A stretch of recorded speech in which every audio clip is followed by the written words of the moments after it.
Good morning, my brothers and sisters. Good morning, and welcome to another Good Morning Grief Devotion. It's your boy, Pastor Corey Allen Duncan Sr. So happy, excited to have this wonderful opportunity to come to you today in a very special way to lead you in another Good Morning Grief Devotion. This is the daily grief devotion that is strategically designed to help you to navigate through your grief one day at a time.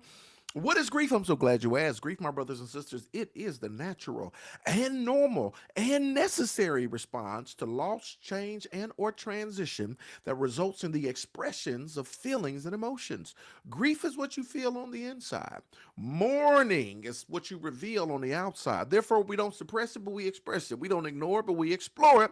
We don't conceal it, but we reveal it. We don't lock it up, but we let it out. And that's why we shout, "Good morning," because morning is a good thing. I'm so grateful that you are here today for day 70 of our Good Morning Grief Devotion. Today is day 70, and we're going to talk about I can and will heal.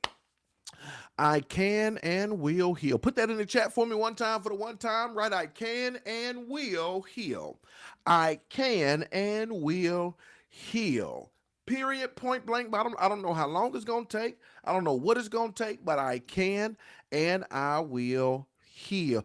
It won't always be like this. It won't always be like this, I promise you. I can and will heal. Let's talk about it a little bit today. Here it is. To heal in grief is to become whole again.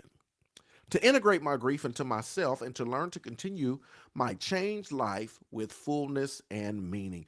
To heal in grief is to become whole again. What New Edition say? It broke my heart, shattered in 1,000 pieces. Come on, y'all know that song. Grief, loss, change, and transition can break your heart. It can shatter in 1,000 pieces. The whole grief journey, mourning journey, is to heal again, to be whole again, to heal, right? To be able to pick up your broken heart and put the pieces back together again. I know you may think it's impossible, right? It may be impossible if you drop a glass to pick it up and put it back together again. There's so many shards and pieces. It may be impossible if you break a plate to put it back together again because there's so many broken this, that, and the other. But we serve a God that can help heal your broken heart. The Bible says in Psalms 34:18, the Lord is close to the brokenhearted, and he saves those. He delivers those who are crushed in spirit. He can put you back together again. He can make you whole again. You got to know and understand that I don't know how, I don't know when, but God can heal me again. He can put my heart back together again. To heal in grief is to become whole again, to integrate my life, to integrate my grief into myself, and to learn to continue my changed life with fullness and meaning. Even though things are changing, you will continue this life, your changed life, with fullness and with meaning. I tell you all the time, you still got more chapters to the book of your life. There's still more miles on the journey of your life, that you are not done, that God is not through with you yet. And as you continue to progress and move forward, you will progress and move forward with fullness as well as with meaning. Check this out. In grief, healing is not curing. I love that. I will always grieve. My grief will always be a part of me, but through befriending my grief and active mourning, it will become a fully integrated part of who I am. Just like all significant experiences in my life. I love it. You will always grieve. And I will always grieve. You will always. Come on, Whitney Houston. You will always grieve, right? You got to befriend it. You got to actively mourn, but you got to understand this. It's not healing is not curing. It's not when you're cured of something, you're done, it's rid, you don't have it no more. Healing is a part of the process where you befriend your grief, you actively mourn, you navigate through this process because you will always grieve. Now, I will say this, there are some things, right?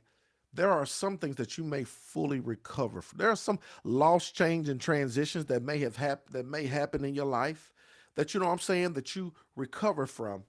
But even when it comes to death, I won't say that you can't recover, because you will recover, but it will always be a part of you, right? Remember, grief is loss, change, and transit. I lost my car, right? I lost my car. It died on me. I had many memories, raised my kids in that car. You know, I had a moment But for the rest of my life, I will not. I will not look back and be like, yeah, I lost my car. I wonder how old my car would have been today.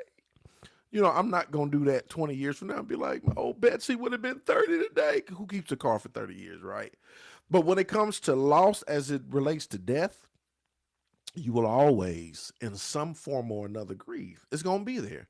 Every birthday, you're going to feel something. Every death day, you're going to feel something. Every significant anniversary, oh, they would have been 20, 21 today. Oh, they would have been, oh, we would have been married 25 years today. Oh, it's the 30th year anniversary of their passing. Oh, I wonder if they would have had, oh, so, I mean, those things are going to come up, right? And it's not, it may not pull you or strain you as strenuously as it once did, but understanding that grief, right, it will be a part of you. And that's why you have to befriend it. You got to befriend it. You have to befriend it. You have to actively mourn. These are all the things that help you. It will become a fully integrated part of who I am, just like all significant experiences in my life. My grief will no longer dominate my days and monopolize my night. This was important. When you actively mourn and you befriend it, it will no longer dominate your days and monopolize your nights. Instead, it will become more of a bittersweet constant in the background of my continuing life. That's the place you want to get to. You want to get to the place on your healing journey that grief is not dominating your days and monopolizing your nights. It's going to be a constant, but in the background. And as you navigate through your grief journey, as you befriend it, welcome it, right?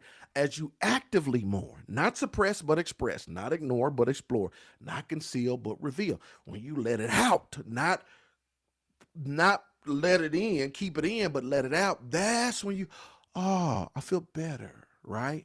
As you navigate through this journey, check this out. Here's the final thought. I'm not only healing, I'm being transformed by my grief. That you are not only healing, but you are being transformed by your grief. This is what you got to understand.